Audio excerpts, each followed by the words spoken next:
right, everybody. Ooh, there we go. All right, everybody. Raw start. Welcome back to the 1% podcast. I'm really excited because I know Alex very well, but we've not kind of done a podcast or anything like this in the past, so it'll be a very interesting one. But Alex, welcome to the podcast, my love. How are you doing? Hiya, I'm good. I'm good. Really excited to catch up and be on the podcast as well, I guess. Yeah, it'd be nice. I was going to pronounce your surname, but okay, I will, but how do we pronounce your surname? If Oh, do you know what? So my actual surname, no one can pronounce. It's Shaleko, which is It's not too bad. just Shaleko? confusing. Yeah, yeah. But there's an S Z at the start. So you look at that and you're Oh, like, whoa, how do you say this? okay. Uh, That's not too bad. So yeah, that's why I go by my mum's surname, which is Bonkowska, because That's it's a lot harder. better. What you want about? Is it? Yeah, but you look at it and it's just like you say it how it looks. Oh, okay, true. Yeah. How do you spell that? Bakowska.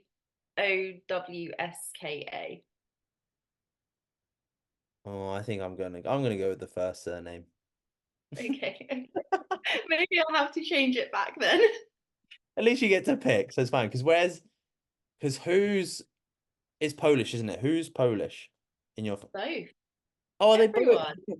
Oh, Yeah. okay. I didn't know that. I don't know why. I just assumed one was English, one was Polish. So No, okay, so really. all right, okay, I didn't know that. So how did Alex come into the world? Were you born and raised in Poland and then you came to the UK? So my parents first moved to England before they had me, lived Okay. here for a couple of years, moved back to Poland. I don't know why, Yeah. had me, and then 2 years later they were like, no, we're going back to England. So I've Wow. pretty much grown up in England, but I was born in Poland. Okay. And then yeah, I guess you have a Polish passport, don't you? Yeah. Do you have an Yeah, English passport as well? no, it's so expensive. Oh, is it? It's like £1,500 to get a British passport. Okay. That's so weird though, isn't it? Because I don't know how it works, but like, so you're a citizen obviously of Poland. Yeah. But are you a citizen of the UK as well? Kind of, yeah. I mean, I'd hope so. Yeah, I don't know how it because it's like I only know this from being in Dubai. Like, so I can never be a citizen of Dubai because Really? yeah, you have to be born from an Arabic family. Oh, wow. So like, no matter how long you live there, you're always a resident. Oh, wow. Yeah, That but is like if interesting. but obviously other countries like if you move there like 10 years time you'll be a citizen sort of thing. Like a bit like Yeah. America, you'll get your green card and you're a citizen. So I didn't know how it worked with like I don't know. There you go. Do you know what? I don't really know either. No, it's cool. There you go. So it's cool. But no, I guess for anyone that doesn't know you and things like that, what's like, I guess let's go back into the past a little bit so then we can get context of where we are now. So I don't want to go all the way back to like, hey, how was year two in Poland? I don't know, but Yeah. like kind of high school, where was what was family life like and what did you do at high school and things like that? Like what do we need to know from there that you are today, sort of thing? Okay, so I guess like I said, grew up in England and throughout high school, I'd say I was always really academic. Like school, studying, all of that stuff was my thing. Um, I think that's from my mum. Like she was studying while I was a child and always pushed for money, career, be academic, all of that stuff. So I guess that's what I did. Um, Other than that, I was always also really shy or really quiet. One of those kids that just kind of kept to themselves. Teachers were like, you need to talk more, you need to talk more, get yourself Yeah. out there. And I was just like, no. Um, and then I'd say like in terms of fitness, I got into it literally as soon as I was 16. Like that Yeah. was like as soon as I could step foot in a gym, I was begging my mum to get me a gym membership because I don't know, I just that was just the one thing that I knew I wanted, and very, very quickly fell in love. And Yeah. yeah. And then what, do you know what made you kind of do that? Because that's like 16 years old. I think obviously like people want to go like at 16-year-old guys will obviously want to go like get a bigger chest and bigger arms. Like why do you know why like as a female, why as a young woman you're like, oh, I want to go to the gym at six. That's a not like I don't know if it's a Yeah. normal thing or not a normal thing. I don't know. Um, I think to be honest, like I can't remember anyone else at my age that was that keen. I'd Yeah. say for me, like I when I was younger, I struggled with like body image and food and all of that stuff really, really badly. Um, and then around the time that I was kind of trying to get better and actually working on myself and all of that fun stuff, I do remember that like this is where like the Gymshark fitness influencers kind of started to crop up. Yeah. So I think for me it was sort of like seeing them and seeing all of those girls like lifting weights, being strong, having a good relationship with food that made me then be like, I want to be like them. Like I don't want to be the tiny, tiny person. Like, I don't want to be as small as I possibly want to be and struggle with this for the rest of my life. And I just saw them and was like, that's cool. I want to do that. And then I never went back. No, that's awesome. It's nice to know that like I think it's very different with like the Gymshark industry. They did a very good job at making it authentic, I think. Like generally they got very good ambassadors on board, and I think that was a typical thing, wasn't it? I remember it was like you wanted to be a Gymshark athlete. It was like a thing. Oh, yeah. And they think even some of the girls that they brought in realistic girls that I think I grew up with, like, is it Grace Fit when she was like a Mm, uni student and stuff like yeah. that. And was it who was else? I actually met her a couple of times in Dubai. Was it Lauren Tickner? I think so. She was one There's of something them. There like was like a that. few Yeah. like that. And they're actually very genuine, like just kind of random uni students and stuff like that Yeah. that just kind of just talked about their fucking life, and it was awesome. Yeah, so that's good. Because I remember, because how old were you? So you were 16. Because how old are you now then? I always forget your age. You're young. Okay, yeah. So I was, yeah, yeah. So I was probably 23 when. No, that's cool. That's amazing. Nah, that's awesome. And then, did you go straight into powerlifting from there, or did you like how did your kind of journey progress into kind of the powerlifting side of things? So started going to the gym when I was 16. Obviously, like had no clue what I was doing. All I was doing was like weights though. I wasn't going on cardio. It was just machines, squats with really bad form, all of that stuff. And then so that was like April, May time. And then in September started college and we had a gym in our college. Yeah. Um, so I wanted to get like I guess a membership. It was free, but you had to like sign up. Yeah. Um, and we could only have a certain amount of people signed up for the gym at a time because it was tiny. There Yeah. was like barely anything in there. Um, and basically like it was full. So I couldn't sign up. But the fitness instructor at the time, he was an Olympic weightlifter. And he basically said, Oh. if you join the Olympic lifting team, you'll have access to the gym. So I said, do you know what? Why not? Like, it looks cool, sounds cool, means I get like to go to the gym. Yeah. Fine, I'll do it. So I pretty much just like with no experience, nothing, started Olympic lifting Yeah. and kept doing that for a few years. Sick. And then just kind of like progressed from there, finished college, decided Olympic lifting's not for me. Um, Especially being like really tall and lanky, throwing weights around it doesn't really Yeah. work very well. No, it's Um, but I always had like quite a lot of raw strength, I'd say. So I just thought, do you know what, powerlifting works quite well because I can squat a lot, I can deadlift a lot. It's not as bad, like form wise, I guess. Yeah. And kind of did that and fell in love and kept doing that for a while. Nice. Where did you go to college? Winchester. Okay, yeah. So like Southampton, Winchester, kind of, yeah. And then whilst you're at college, what were you studying at college? Maths, chemistry, biology, physics. Fuck that. And then Yeah, you obviously passed all those. yeah, Yeah. yeah. You're like the kid at school that like I just wanted to beat up. You're like You you're good know at what? sport and you're smart. You're like they suck. Yeah, yeah. It was not fun though. I will say that it was hard. Yeah. Um, but got me to where I am, so can't complain. And then you obviously transitioned into powerlifting because that was kind of like you did that most of the time because I know you're still at uni, but like your 3-year degree sort of thing. Is that what you Yeah, did? You say you did your powerlifting in kind of that university time period, didn't you? Yeah.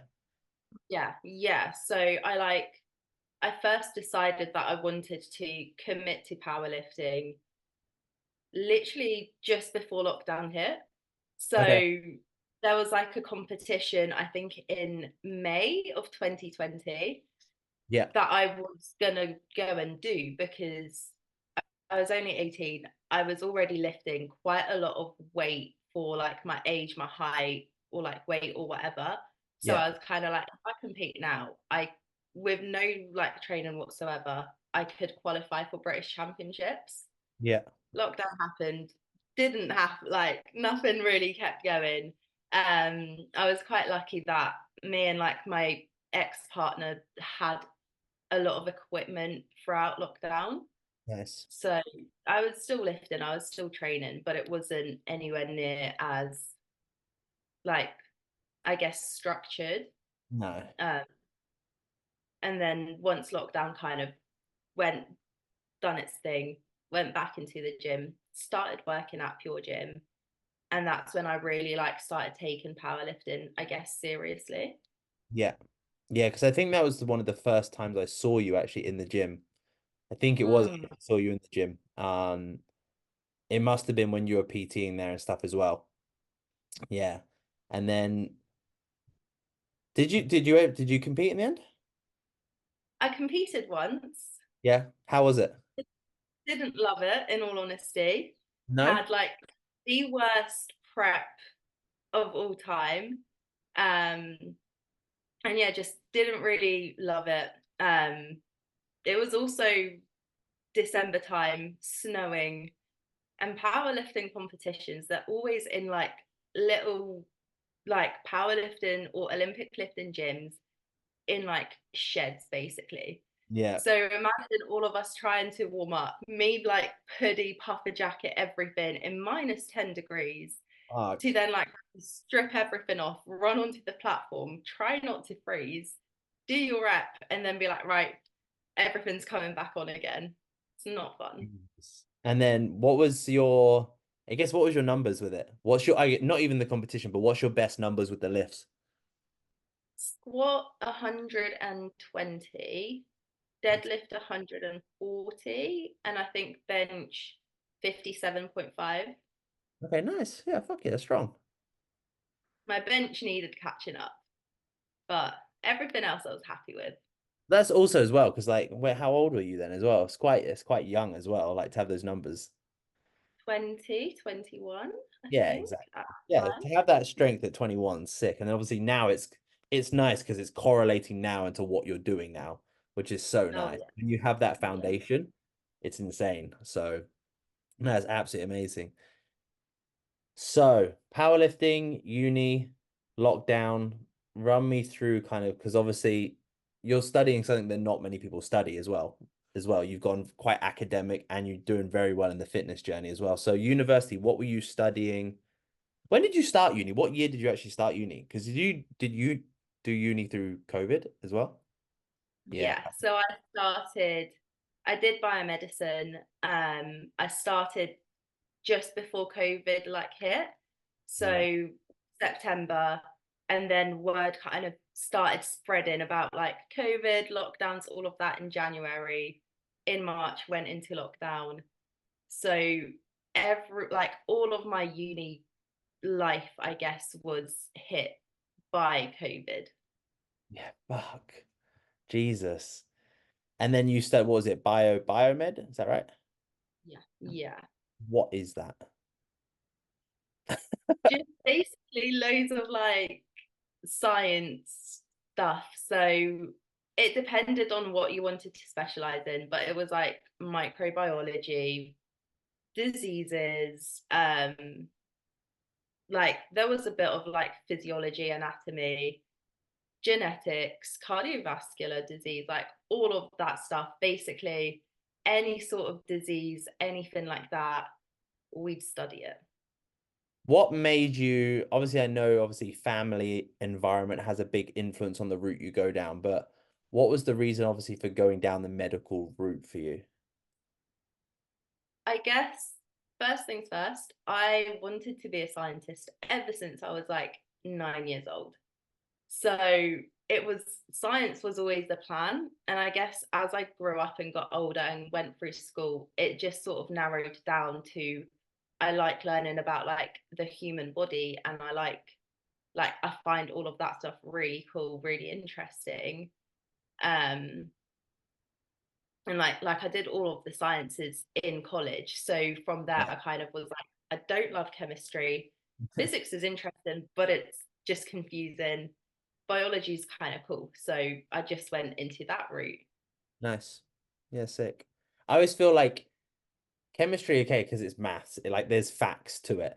Physics, I feel like I don't know if there's facts behind it. It's like a theory, and it's like if you debate your theory correctly, you win, and you're like, no, I'm not sure about that. Yeah. Like half of it I feel like is just made up stuff, Yeah. honestly. Yeah, because I remember doing that. I think it was I only did it at fucking GCSE, but they're like, just put your opinion. And I'm like, so there's no right answer? Nah. And you're like, all right.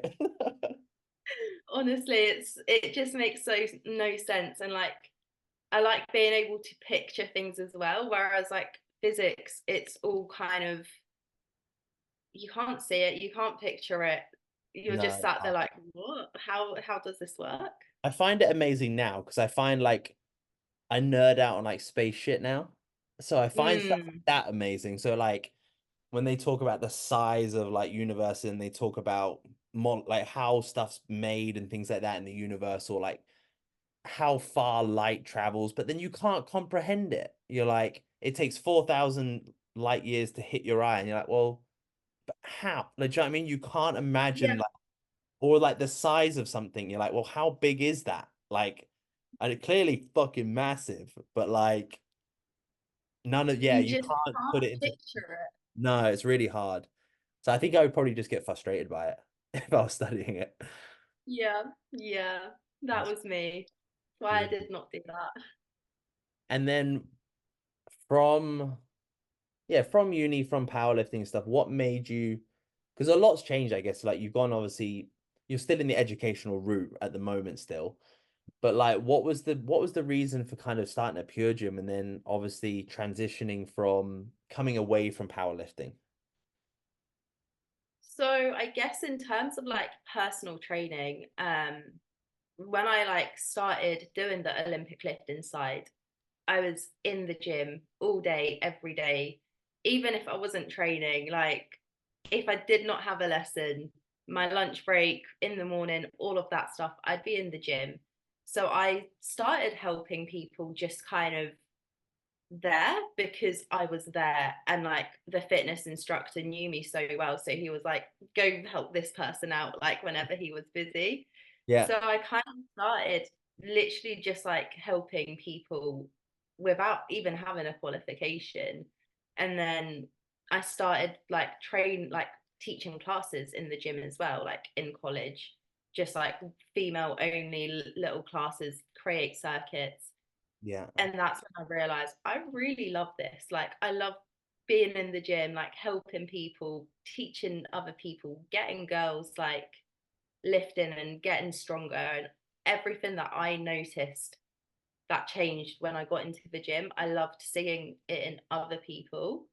Nice. So that's kind of where I fell in love with like training and coaching and all of that stuff. And I knew that it was something that I wanted to do properly. Yeah. But at the same time, having my mum's like voice in my head being like, no, it's not a career, it's not a career. Like, you need to like study, go to uni, all of that stuff. Yeah. I knew that I couldn't, I had to go to uni and I couldn't just PT. Yeah. So at one point, I just thought, do you know what? I'm going to do both. Like, I'm not letting that personal training dream of mine Yeah. not happen because someone else told me that it's not a career and that I can't do it. I'm just going to do both and see how it goes. Yeah, it's pretty impressive. So did you do your I think you did your PT obviously part-time, so you did it online or something like that. Is that right? Or did you do it crash course sort of thing? I think it was like an online, I can't remember, it must have been like 12, 16 week course or something like that. Yeah, I think that's about right. Yeah. Yeah. So that's pretty impressive. Like obviously because now I know you because I've worked with you and I think it's impressive what you put on your plate. But obviously being not just a uni student, but you're actually sounds really bad, but you're actually studying something that's proper. It's not like you're studying fucking business. Like that does not count. Yeah. Um, like so you're obviously studying med, and then on top of that, you're like, oh, I'm just gonna be fucking coaching and qualifying to be a personal trainer. What did your like? Because obviously what did your mum think when you was she okay with you doing the PT as long as you're kind of still doing the med sort of thing? Like, what's her opinion about it even to this day? Because obviously you are coaching now and you are earning a living from it as well at this point as well. Like, how does she feel about it now compared to like the uni days sort of thing or the earlier uni days? I mean, to be honest with you, like she knew that it was something I wanted to do, but I don't think she realized that I was going to do it. And I remember even the way I signed on to the course, like the providers were doing like a Boxing Day sale or something like that. It was around like Boxing Day, New Year's. Yeah. And I had made up my mind, I'm gonna get buy this course while it's on the sale. I can afford it like with my own money, all of that stuff. She comes home from work and I'm like, you'll never guess what I've just done. And she was kind of like, okay, like cool, fine, like you're still studying. Like she wasn't that bothered.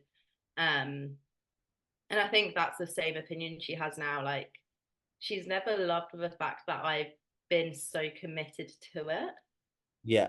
but also like I'm still studying. I've still got like the academic goals, and like she's just happy that I'm still doing that as well, I guess.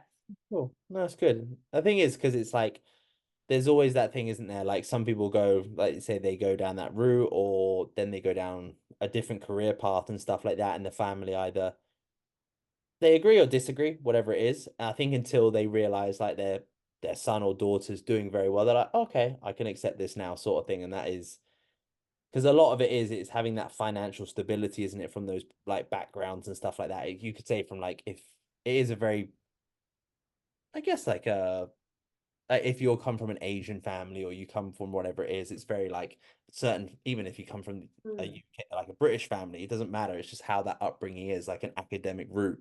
So like now that we have jobs that are very different now compared to what our parents had, it's just like it was like, hey, learn a trade, so be a plumber, be an electrician, and things like that, or vice versa. Go be a doctor or a lawyer and stuff like that. Now you Yeah, can be like a social media manager. Like that wasn't a job even when we were growing up, and you exactly. can earn very good money. You can have a very successful career from doing things like that. It's just against the grain for, I guess, our parents' generation. 100%. Yeah. Yeah, sick. And then, okay, where are we today? What I guess what because obviously then you stopped. Sorry, you kind of transitioned. I know because you went from so you obviously personal training and stuff like that, and then I know you obviously went to back into education. So you stopped PTing at Pure Gym, didn't you? Sort of thing. Yeah, yeah, so I stopped PTing because I finished like my undergraduate, that's it. um, and I was like PTing in Reading where I went to uni. So I was moving back home. Obviously, couldn't like keep PTing if I wasn't living there. Yeah, Um, and that's kind of when I went online. Like initially, the plan was to do a master's in like sports science and go down that route. yeah, Um, so I moved back home over summer, finished uni, kept like online coaching all of the clients I had at Pure Gym, ready to start a master's in sports science that come in September. But something just did not feel right. And I was like, nope, I'm going to defer. I'm taking a gap year and just seeing where I go. yeah, nice, Ended up rejecting the sports science like uni and going back into biomedicine. nice. What did you do for your gap year?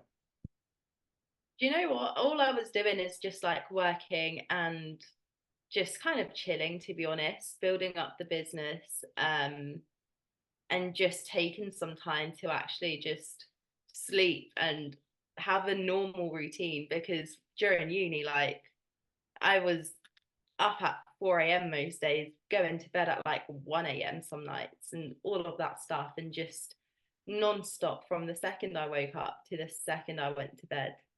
I Yeah, was working, either studying or in the gym. There was no like time off. So yeah, that no. gap year was just have some time to myself and have some time to sleep like a normal human being for once. Yeah, 100%. Sometimes you just need it. You just need to take a step back, especially when you've done. Also, it's a very different uni when it was on and off with COVID, and it was a very unsettled 2 years. So you only had like a really probably only a year of normal uni life potentially, like maybe not Yeah. even that. Um, so yeah, you just sometimes need to take that step back and just be like, actually, like, just pull back. When you've been all in for 3 years, you just need to have a little bit of downtime. It's not, and again, it's not like you're, I know you very well now. It's not like you're unproductive in that time period. Like you say, you're building a business behind the scenes, so you transferred from face-to-face coaching now to online and stuff like that, which is that's full on. I know how full on that can be. So no, that's awesome. Yeah. And then what made you go back into what made you do the switch to go back into med, if that makes sense? I guess like over that gap year, like when I finished my undergraduate, I was very much like never doing biomedicine ever again. I hate it. I don't want to do it. Like just get me out of here, Yeah. sort of thing.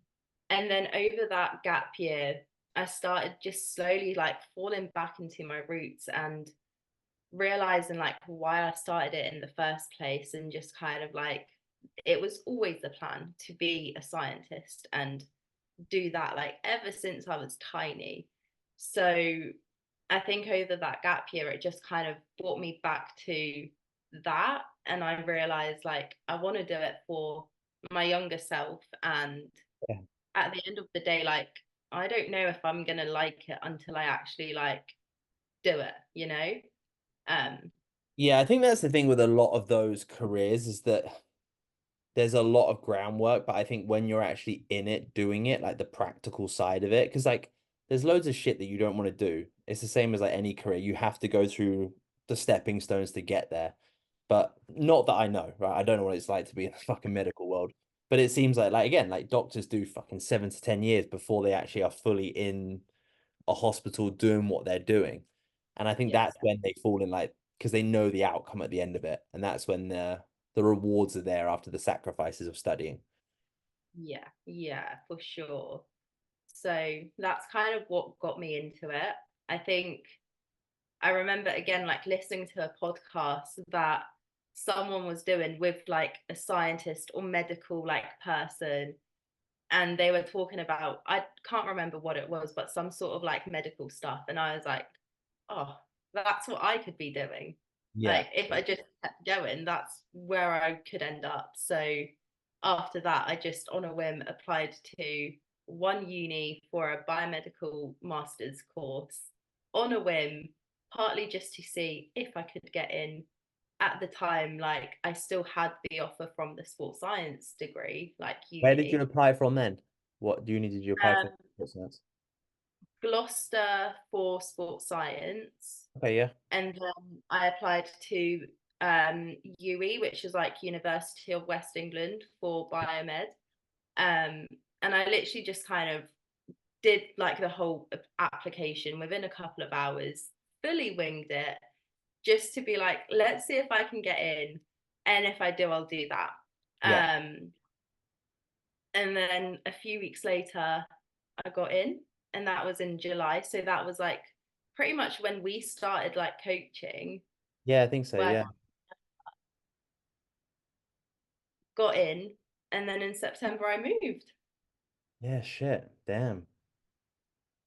And then what made you do the transition? Because I think you're very much into it now. You kind of obviously gone from powerlifting, you're very much into aesthetics now. You have gone into the bodybuilding in like the world now.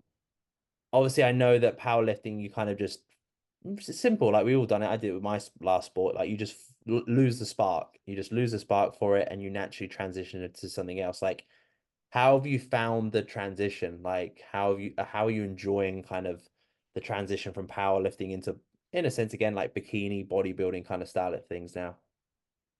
I love it. Like I will never go back. This is what I want to do for the rest of my life. That is the one thing that's certain. I think when I first like switched from powerlifting to a bit more bodybuilding style of training, it was literally just meant to be like a couple of week break just to kind of like get my spark back with powerlifting. Yeah, It's been over a year now. It's like I'm not going back. I've just fallen in love with everything from training, the nutrition, like just the routine, the lifestyle, yeah, everything like that. So yeah, just yeah. gonna And it's keep pretty going. crazy. Like your progress in a year has been pretty phenomenal. Like I think the Yeah. nice thing is that you've obviously had the powerlifting background and you knew what it took to get results from powerlifting. And then all you've done is mimic that now. Like what you've achieved in a year is like it took me like 3, 4 years to do that. Like your actual progression from your physique is insane. Um, and like It I always is say, yeah, that's it. And I was always saying to you, like, you're just scratching at the surface. Like you're just warming up. And it's insane. literally. Yeah, and it's amazing just to see you. I think all forms of your life. Obviously, like I've seen it from the inside as well, and just seen your business starting to grow, and even little things like you say, like you're active on your stories, like you produce content, like going from this shy kind of girl sort of thing, like you're very like even doing this. It's always a bit weird, like doing podcasts and shit like that, but just seeing you evolve is amazing. You're like yeah, honestly, it's like seeing your little sister fucking smashing it and you're doing really well. So like, Yeah. so no, The it's biggest difference, go on, say it again. like the biggest difference, like looking back to I guess like before I started the gym, like this shy little like girl who was afraid to put her hand up in class to now kind of just jumping on socials and chatting and Yeah, jumping on like a podcast and just not thinking about it or anything like that. Like, yeah. yeah, How did you find obviously this year? How's this been year been? I know obviously when prepping for your shoot and stuff like that, obviously there was times where like uni was pretty full on and quite stressful, but you were really good. You were good at going home and detaching from it and stuff like that. How have you found this year and things like that with kind of the masters and with your own business on the side and then managing your own physique development? How's it been in general? Because I know you're kind of, we said at the beginning, you're kind of coming to the end of things now. yeah. Do you know what? Like at the start, it was hard because it was just such a big change and it was so unexpected. Like I applied to a uni that I did not go and see in a city that I had never been to a house that I had literally just kind of been like, yep, I'm gonna live with these people. I don't know who, like, I didn't know my housemates until I moved in, pretty Wow. much.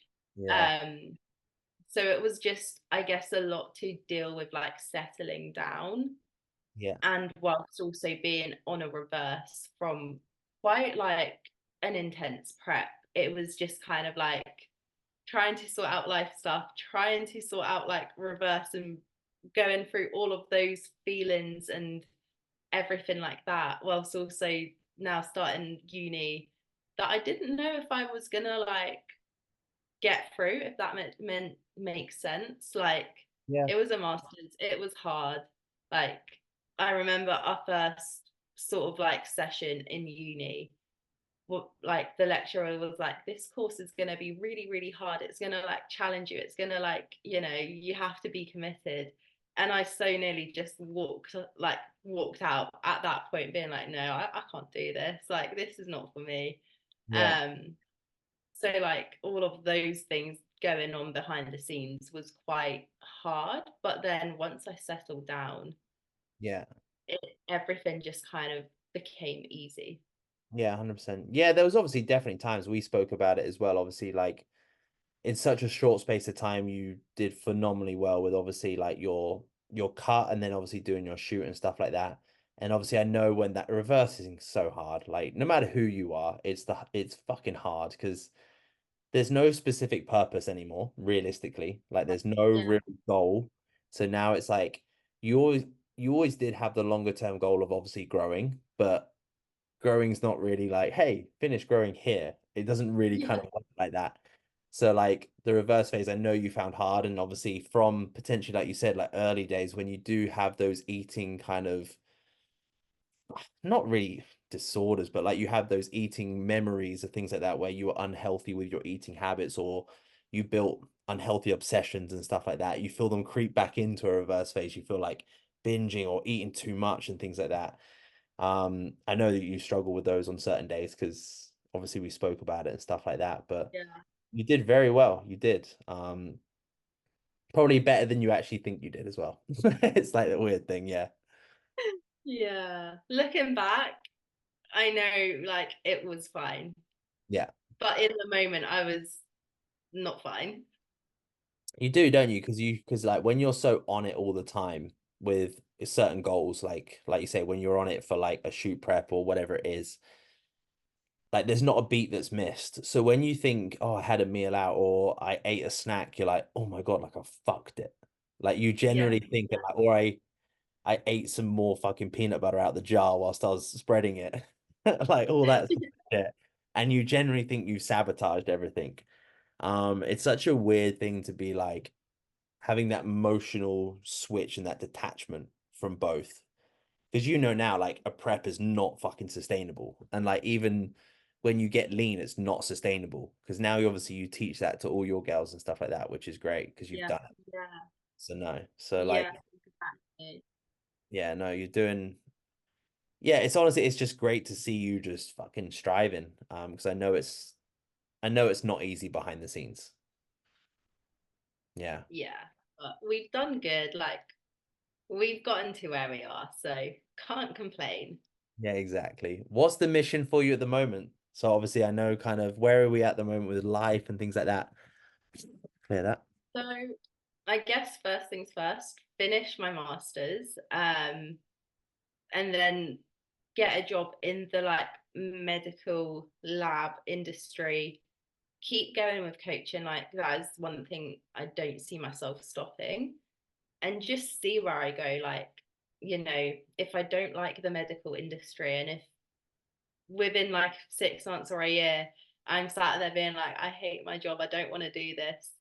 I have the option to quit and coach full time, Yeah. knowing full well that I have tried. Yeah. It's not just given up. I've actually tried to do it. So that's the plan, and then keep training, keep living this lifestyle, and hopefully compete in a few years' time. Nice. I love it. How's the growing phase going? How are you enjoying off-season life and things like that growing? It's good. It's been weird. Like I've just started like a little bit of a cut at the moment. Yeah. Um, but I like once I settled into the growing phase, I loved it because obviously like you have more food, you have that flexibility, but also I will always love training and like being strong and lifting heavy. So Yeah. in the growing phase, when all of my numbers were going up and I had that fuel to push myself and lift heavy, I loved it. Like it was just so much fun just seeing the progress in that way. Yeah. Um, yeah. Yeah, that's the way that you have to look at it as well, though. Like a, a growing phase is very much that there isn't that instant gratification. You know that from like Mm, when you people cut down, you see changes daily or weekly and things like that. But growing, it's like it's fucking counterproductive. You're like, I get stronger and then I look softer. I get stronger and I look softer. And then I look fatter. And then you're like, oh fuck. So it's you really have to emotionally detach from it's that short-term gratification. You like, right, like, but this will show in this cut, for example. So the lean you get now, you're like, holy shit, like we saw your growth development, glute development, but like not even at full off season. Do you know what I mean? So it's like when you compare like the end of your cut this time to like even the start of your cut before, it'll be completely different, like how it visually looks. And you're probably seeing that now. And even yeah, like massively. even when you look at numbers that you're lifting, you're like, oh, I wasn't even lifting this at like my peak strength of like a year ago, sort of thing. Yeah. And now I'm lifting it in a dieting phase. So it's just all these kind of small things you have to look for instead of just like, I think you just have to suck it up and just accept that a growing phase is not as pretty. And you have to do Mm, it for triple the time than you think. yeah, that's for sure. But like it's honestly so worth it. That's if anyone, I guess, is like considering it, it's so worth it. Yeah. Just seeing the changes that you get. And also like it's made me so much mentally stronger because I've fought through again, like I said, like I've always struggled with body image. This is probably the first time where I was kind of like, do you know what? I don't care. I'm gonna keep going Yeah, and nice. just shut that off. And it's just doing that has made me so much stronger mentally. Yeah, 100%. I think the thing is everyone thinks body dysmorphia is like a bad thing. And I'm like, everyone fucking has it. So it's like, and like people that are in the fitness industry, we're the fucking worst for it. Jesus, like Oh we look, you look in the mirror and you're like, oh, I look shit, fuck. And then like you look at the scales, you're like, shit, fuck. Like constantly. But it's just, I think the thing is like the longer you've done this, you realize, like I do that now, like I'm literally the peak of everything, like peak off season, like sort of thing. And it's just like, but you're like, it's all right, I can get rid of it. Like that's how kind of the way you look at it. And you're like, yeah. oh, it's easy. You can just like, I'll just get rid of it, and then you gain it all back again. You can get rid of it again. It's kind of just, yeah, it's just the human. You know this more than I do. Like the human body changes fucking rapidly. Um, and like you've seen that obviously from when you do shoots and when you've done like everything. Like it's nuts how much your body can change in 12 hours and 24 hours and 48 hours. So like when you play the long game, like things can change rapidly. So it's just stay patient and just emotionally detach from it is the biggest one. Yeah, that's what you have to do. Like in a growing phase, you just keep going. Don't think about what you're doing. Just focus on getting the food in, lifting heavy, getting stronger, and it all comes together. Yeah, so just keep repeating. It's simple as. What do you want to do? I don't even know what like so when you finish your masters, what's like jobs in the medical field sort of thing? Like what would you be looking for? Because I don't even know. This is just purely selfish. Mainly, literally, just like working in a hospital lab. So I've specialized in genetics. So for me, it will be like, let's say someone pregnant comes in, they might have like a genetic disease. We'll take a sample. I'll do all the cool lab stuff and detect if their child is going to have like Down syndrome, for example, or if they're born with something, or a lot Yeah, of cancer stuff as well. Um, just kind of finding out the genetics of the tumor to yeah, try and give a better treatment and that sort of thing. That's what most like people go into after yeah. biomedicine. So when you do like can so say for example, can Okay, obviously it's different when you're getting pregnant because you'd have regular checkups and things like that, and they would take samples to go to the lab and sort of thing. But like, say for example, if I came in and say, "Hey, can I get a genetics test?" Does that sort of stuff is that around or is that through? Do you know what I mean? I think privately it's more available. Yeah, Um, at the moment, like it's more so if, let's say, like there's a genetic disease in your family, yeah. let's say, then they'll And you test you in and you case you could, have it. but you know, if you do a genetics test, do you need bloods or DNAs from anyone else in my family, or can you just literally look at mine and be like, you have genetic of this? Probably just yours, unless like Really? there is something in your family tree Yeah. that they're looking for. Other than that, like you don't need anyone else if it's just a specific thing that you want to know or you want to look through. Okay. No, it's interesting. So like you could look at my blood and be like, or blood DNA, right? I guess both sort of thing. Yeah, And then you could tell from that what I'm most prone to, if that makes sense. yeah, yeah. So Really? like if you, let's say, if in your family there was Alzheimer's disease like going on, for Yeah. example. I know like some famous person recently got a test confirming that he's at risk of getting Alzheimer's. So we could take your blood, like get the DNA out and look for certain genes that mean that will like cause you to have Alzheimer's or increase, decrease the risk of Yeah. Alzheimer's.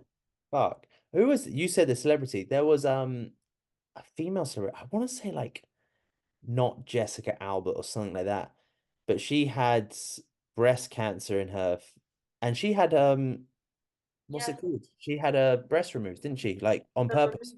Yeah, Yeah. just in case. And I was like, fucking hell.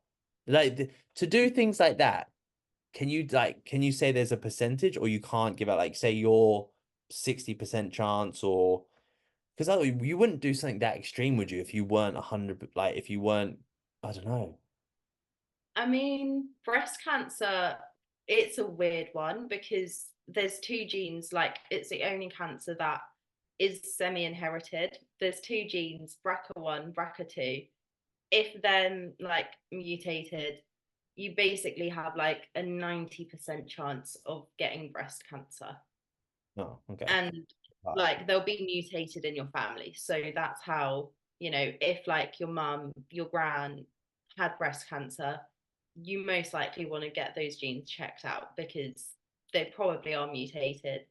Yeah. And if you have like the chance of you getting breast cancer or a few others as well is just almost certain. Like it's not 100%, but there's a massive chance.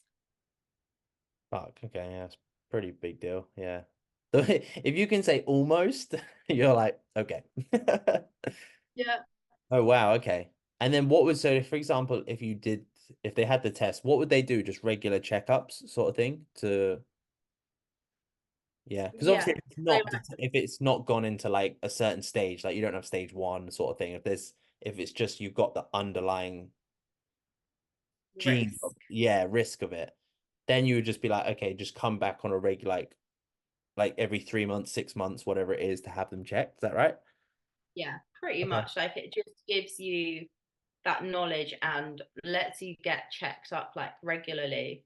Because obviously, like with any cancer, you catch it early. Yeah. It's not always treatable, but like it's a lot easier to treat and get rid of. Yeah. Whereas if you catch it late, it's kind of like, okay, it's too late now. Like we can Yeah. help you, but there's not much we can do. Fuck that. Yeah, that's crazy. I only know because like my auntie and my sister had breast cancer. Um, but it's weird, isn't it? Because then you don't know because my mum's never had it or things like that. I know obviously it's very common in women in general. It can be quite a common thing.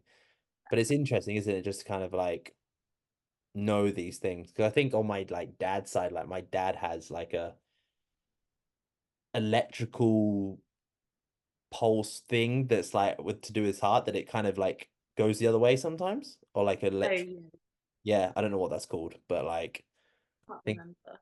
yeah, I don't know. And then my auntie's got like a hole in her heart, but she did obviously only found out in the last like 10 years because you don't find out like 60 years ago sort of thing.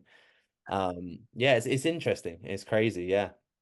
So okay, so could you like this is a random one. Because obviously genetics play a massive role in bodybuilding, right? So like Mhm. could you test for the genetic ability for someone to build muscle, for example? Like they are, do you know what I mean? Like because some people can just build muscle like a black person, for example. Like black people can just get big, like without doing shit. So like could you is Blow it up. yeah, so is there like so if you looked at their blood, would there be certain things that would align with that? Or do you know what I mean? Or is it more Probably.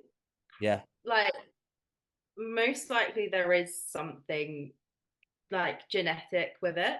yeah, I don't know whether we know what the specific genes are that do that, or whether like just getting that tested you yeah. can.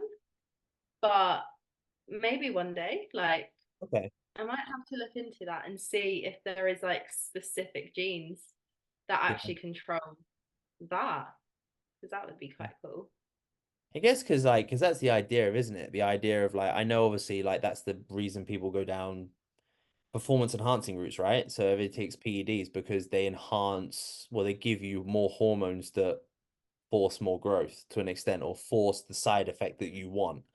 Um, and I guess we're in that world now where like we have the ability to manipulate genes a lot more and we have like you can design kind of like obviously you have like designer babies right now, so you could actually design if your child has blue eyes and certain hair colors and stuff like that. So you it's a bit of a freaky world that we can manipulate things like that.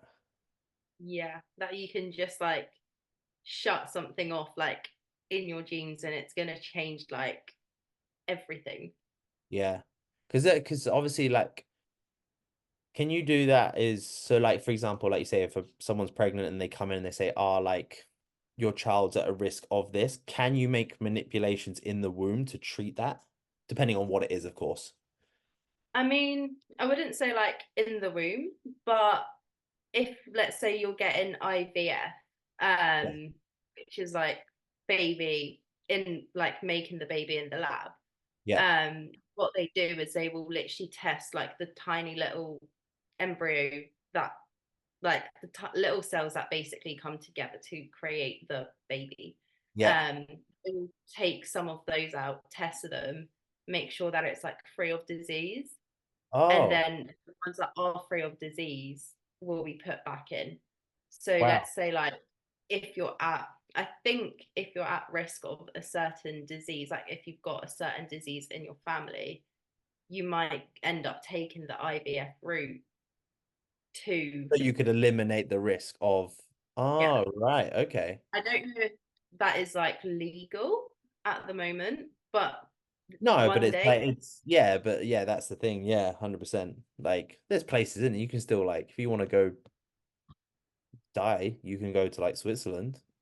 yeah, yeah, So, like, there's probably somewhere in the world that would do it. No, it's kind of interesting to see because obviously where the medical world goes nowadays because we're seeing it obviously like everyone has to be labeled with something now. Oh, you've got OCD, you've got and you're depressed, and here's pills for that and things like that. And it's just the medical field, probably like from studying it, is that it's evolving at such a rate that's crazy. It is very fast, and it's yeah, and all the obviously with time. and especially with tech that we have now, it's like if you go back to like, I think it's just amazing. They're like, hey, do you need a new heart? You're like, yeah, cool, no worries. Like, we'll just take this Yeah. one. And you're like, fucking hell, like that's a like, do you know what I mean? And they right, stop your heart, Like, put a new how one in. does You're it like, work? Yeah. how the fuck does that work? Like, yeah. And even like when they do like some form of brain surgery, it's like, how the fuck do you do that? That's insane. Yeah. It's really cool. Like I find kind of what you do because we've spoke about it just randomly of just like yeah, it's very interesting. Yeah, it's nuts. And it does. It plays a huge role in like because obviously then you learn about your own anatomy and then you obviously have the knowledge to be like, oh, like the reason when I train, it does this is because of this or whatever it is, because you have Yeah. the scientific knowledge to do that. And obviously you get to teach your clients on that just without confusing the fuck out of them. Like I try to keep it quite like simple because the amount of times I've had like a conversation with a client, let's say, and I'm like, I'm not going to go into the sciencey side of it, but this is this is that, like this is why this is yeah. happening, all of that stuff. And I'm like, I need to stop. I need to just calm down because no one else cares. Yeah, and also as well, people probably just don't understand. Like you could probably say it to me, and I'd be like, not a clue what you're on about." Yeah, No, that's awesome. literally. No, that's amazing, my love. So, no, it's awesome. You're on a pretty cool journey, which is exciting, and obviously just a little bit of a tidy up phase now, and for summertime. You got any summer plans or anything like that? Nothing major. Probably like one or two holidays. We'll see if that happens. But literally just to kind of tidy up, get a little bit leaner, and just see where I go really. I want to do like a long growing phase after this cut. So Yeah, I knew that I wanted to peel back a little bit before yeah, I kind of go into like a year and a half growing phase where I'm know that I'm gonna get fluffy, but like if I already feel fluffy, I'm yeah, not gonna be able to do that. yeah, 100%. Yeah, you do need to spend time in them. Like this will be, I would have done 18 months by the time I start. So like you do need a good period of time, especially to cement the muscle as well. Because obviously when you start dieting, the newest muscle that you built is the most vulnerable to go. So like if you've done 6 months of growing, you're like, like the chances of it hanging around, you might hold on to like 2, 3 months of it, but the other 3 months potentially is gonna be not gone, but it's gonna be more vulnerable to leaving to an Yeah, extent. So like the longer you can stay and cement that tissue, and let it like marinate, the better for sure. Yeah. Because I worked out yeah, the math in my head because I was 105 before I left home. So it's like if I go back, I'll be about 102, couple of weeks getting scale weight back up and things like that. And then I'll be like, okay, so if I lost 20 kilos on my last prep, I'm in a better composition than I am now. So if I lost 20 kilos again, 105 would leave me down at 85 kilos, roughly on stage weight. So I'm like, okay, my last stage weight was 76. So I'm like, okay, so 18 months is kind of worth it. If you did yeah. exactly the A lot same, of muscle build. yeah, so like, yeah, it'd be interesting to see if that actually fucking works. What's the bet it doesn't, but that's my brain maths. That's my it could be my girl maths, I don't know. But it works. We'll see, we'll see. Yeah, it's reassuring for me. I'm like sick. But no, no, it's awesome, my love. I won't take up too much of your time, but with obviously the 1% podcast, little bit of a tradition. What is that one thing that you can give someone that's going to help them move 1% further forward to tomorrow? Oh, I need a second to think about this. Um, I guess like never give up on what you want to do. Nice. I'd say that would be like the first thing, just like relentless, like keep going, keep doing like whatever it is. Amazing. Yeah, it's true. It is. It's like even if that direction changes, like it might, like you said, like cool, powerlifting. Just go all in on it. And if the direction changes, sick, it leads to another door. Go all in on it. If it, Yeah, like you said, then you would have gone 4 years of medical. So you've done your undergrad, then a master's. You yeah, try it for a year. If it doesn't work, cool. At least you put in the years and you put in the that, reps. yeah. Like it's what I wanted to do at a time. I've done it. If I Yeah. don't want to do it anymore, it's fine. Yeah, 100%. That's the thing with life. I think people think it's too cemented. I'm like, you can go back to uni if you're 60 years old now. Jesus, like change whatever you want to do. Yeah, exactly. Even like someone on my course was, I mean, I don't know how old he was, but he was a lot older and had grey hair. So, you know, Hey, definitely not a 20 he's year old. probably my age, so But no, but that's it. You always like like you say, we live in a world now where you have the opportunity to do whatever you want, and I think that confuses people as well. So just Sure. do what interests you, head in that direction, fucking hammer it. No, that's it. Yeah. I love that, my love. No, it's awesome. And Where can people find you to stalk you, follow you? What's the best place to kind of find more about you? probably like Instagram. I'd say that's my most active. I don't know what my handle is. I think it's like Alex B underscore fit, something like that. Yeah. Um, yeah, I'd say Instagram is the best place to find me. Other than that, TikTok as well. Oh, do you? Um, yeah, yeah. It's a little bit hit and miss. But I do post like at least like a few times a week, I'd say. Do you? Fuck, that's good. Yeah, that's good. I've actually never dabbled with it, so I don't know. Really? It's Yeah. fun. It's the kind of like my Instagram will be kind of put together and like planned and everything like that. Whereas my TikTok will just be still fitness, but I don't plan it or think about it. It's just kind of like whatever I fancy. Just random clips and then just put text and a Yeah. voiceover or something on it. Yeah. Yeah. Yeah, never gone down it. Yeah. I watch them because they're very obsessive, but that's about it. No, amazing. I'll find out what your handle is because I don't even know. I think it is something like that. But I'll put it in the descriptions and everything like that, my love. So it's awesome. But no, honestly, thank you so much for your time. I really appreciate it. It was nice just to catch up with you as well.